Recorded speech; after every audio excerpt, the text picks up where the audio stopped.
Dawn slipped quietly over the skyline, but the first light didn't bring peace. It brought a chill that crawled across Adrian Cole's skin the moment he stepped into his silent home.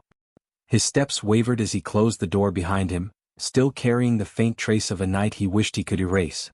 He told himself no one would ever know where he had been, that one night couldn't destroy a family. But the quiet inside the house was not normal. It felt heavy, almost warning him that something had shifted while he was gone. He called out softly, pretending everything was fine. No answer. Not from Claire. Not from Lily. The air felt hollow, as if every sound had been taken away on purpose. A small lamp glowed in the living room, the only light in the entire house, drawing his attention like a spotlight on a stage he didn't want to stand on. And then he saw it, a single sheet of paper resting on the coffee table, perfectly centered, as if placed with intention. He didn't walk toward it. He drifted, pulled by a force he couldn't fight. His breath caught when he recognized the handwriting. Not Claire's. Smaller. Softer. His daughter's. The title stopped his heart before he read anything else. Reasons I'm losing my dad. For a moment, the world froze around him. The room blurred. His fingers trembled before they even touched the page. He hadn't realized Lily noticed. He thought she was too young to understand late nights, broken promises, birthdays he rushed through, moments he didn't show up for. But this list proved she saw everything. And as he reached for it, he knew, before reading a single word, that whatever was written on that page had the power to knock down the life he thought would always wait for him. Adrian's hands shook as he unfolded the page, but nothing prepared him for the first line. It was written in Lily's careful handwriting, the kind she practiced every night at the kitchen table. You said you'd be there, but your chair stayed empty again. His breath hitched. He knew exactly which night she meant, her school play, the one she rehearsed for weeks. He remembered telling her he'd try to make it, then letting the message slip into the fog of his busy evening. He hadn't realized she was counting her memories, one missed moment at a time. The second line cut deeper. Mom tries to smile, but I hear her crying when she thinks I'm asleep. Adrian closed his eyes. He could picture Claire sitting on the edge of their bed, shoulders shaking as she tried to hide her pain from their daughter. He had been so absorbed in his own world that he didn't realize Lily witnessed everything. Children didn't need explanations. They saw the truth even adults avoided. Then came the one that made his knees weaken. I don't know what I did wrong for you to love being away from us. His heart dropped. He sank into the couch, clutching the paper as if it were the last thread holding him together. He never meant for Lily to feel that way. He never wanted her to think she wasn't enough. But something else disturbed him. Claire and Lily were nowhere in the house.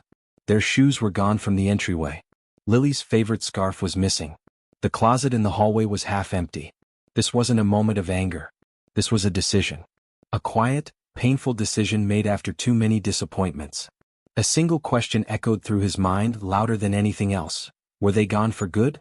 Adrian rushed through the house with a tightness in his chest he had never felt before, an ache that made every step heavier. The silence wasn't just silence anymore. It felt like an answer he wasn't ready to hear. Lily's room was the first place he checked. The door stood slightly open, as if someone had left it in a hurry but still cared enough to close it halfway.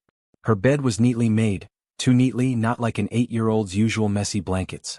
Her drawings were gone from the wall. The little lamp shaped like a moon was missing from the nightstand. Only a faint outline remained where it once sat. He whispered her name even though he knew she wasn't there. The emptiness felt personal, like the room was telling him he had run out of time to fix what he kept breaking. Something in him cracked in a way he'd never experienced. Not anger, not panic, but the realization of consequences he never imagined would arrive. He moved to the master bedroom next. Claire's side of the closet was nearly empty, clothes gone, shoes missing, her favorite scarf no longer hanging on the hook. But what stopped him cold was the open drawer of her nightstand. Inside it he found a small family photo, the one they took on Lily's first day of school. The frame was gone, but the photo remained perfectly placed, almost like a message. Claire didn't take it, not because she didn't care but because she couldn't take memories that now hurt too much to carry. A soft breeze came from the open balcony door.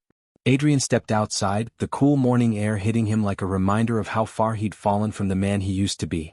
Below, the city moved on, cars, people, life continuing without hesitation. But his world had paused. For the first time, he wondered if this wasn't just a moment he could fix with an apology. Maybe Claire hadn't left out of anger.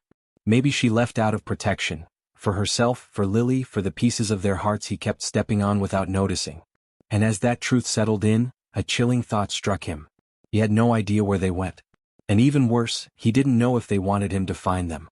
Adrian grabbed his phone with a trembling hand, but before he could dial Claire's number, he noticed something glowing on the kitchen counter. It wasn't the list this time. He had already folded that carefully and placed it in his pocket.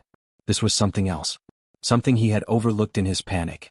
A small envelope with his name written in Claire's familiar handwriting. His stomach dropped. Letters were for moments too heavy to say out loud, and he feared this one more than anything. He hesitated, staring at it as if opening it might change everything permanently. But the uncertainty was worse, so he tore it open with shaking fingers. Claire's message was short, but every word felt like it had been written with a heart that had run out of strength. I'm taking Lily somewhere she can feel safe. Somewhere she won't wait for a father who forgets she exists. I don't want to shut you out completely, but you need to understand that I can't keep pretending everything is fine. We both deserve truth, not routines that hurt us. No threats. No anger. Just quiet honesty, the kind that cut deeper than any confrontation. Adrian pressed the letter to his forehead, exhaling shakily.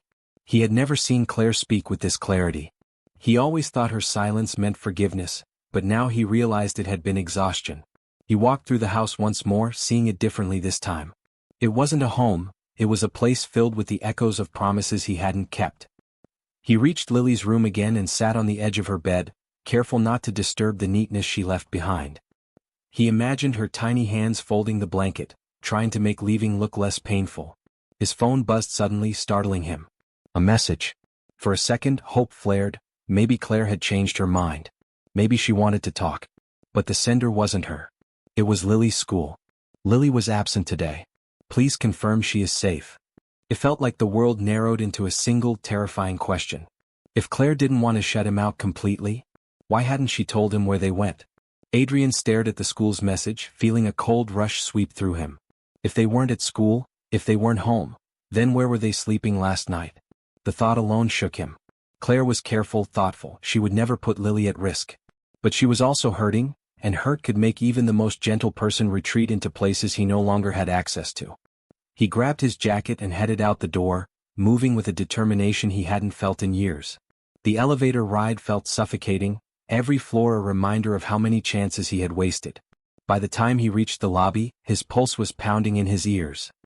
He approached the front desk, trying to steady his voice as he asked the night attendant if he had seen Claire leave.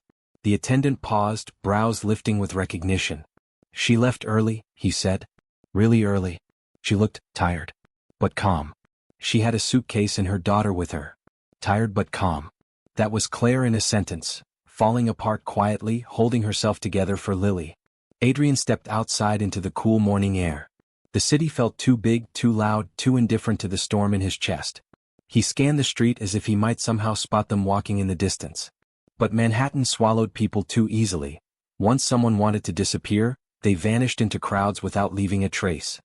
He walked aimlessly at first, then purposefully, toward all the places that had meant something to Claire.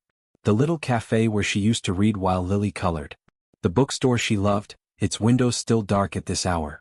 The flower shop where she bought lilies on hard days, trying to bring softness into a home that had grown cold. None of them held answers. Finally, he sat on a bench across from Lily's school, clutching the folded list and Claire's letter. Cars passed, children rushed in with backpacks, parents held small hands. The scene hit him unexpectedly.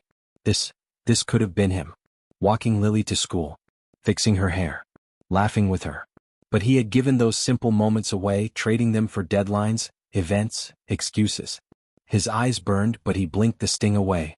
He wasn't giving up. Claire said she wasn't shutting him out completely. That meant there was a way back, if he could prove he deserved a place in their lives again. But just as he stood to continue searching, his phone buzzed again. This time, the message made his breath stop entirely.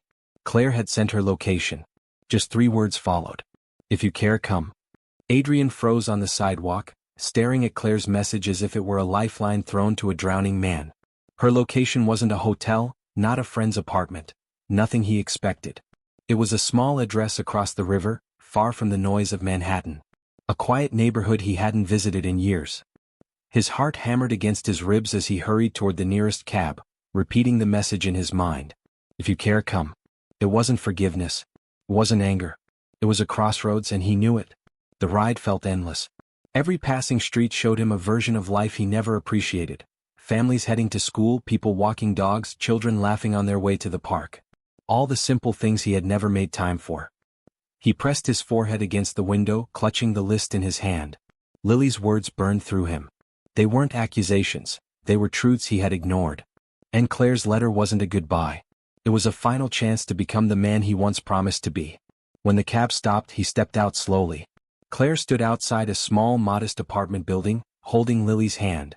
She wasn't angry. She wasn't cold. She simply looked tired, like someone who had carried too much alone for too long. Lily clutched her stuffed bear tightly, eyes wide, unsure of what this moment meant. Adrian approached them, each step heavy with regret but also with something new, resolve. He knelt in front of Lily, his voice trembling as he said, "I'm sorry you felt like you were losing me. You were right. I wasn't there the way a father should be. But I want to change that. I want to earn back your trust, every day." Lily didn't speak right away. She looked at her mother, then back at him. Finally, she placed her small hand on his, not fully trusting yet, but not pulling away either. It was the first thread of hope. Claire exhaled softly, relief mixed with caution. "I didn't bring us here to punish you," she said gently. "I brought us here because I needed you to see what you were risking. If you want this family, you have to fight for it." Adrian nodded, tears forming despite his efforts to hold them back. "I will. Not with promises. With actions." For the first time in a long while, the three stood together, broken, hurting, uncertain, but still connected by love that hadn't fully died. And as the morning sun warmed the quiet street, Adrian realized that sometimes losing everything was what finally taught a man how to hold on to what mattered most.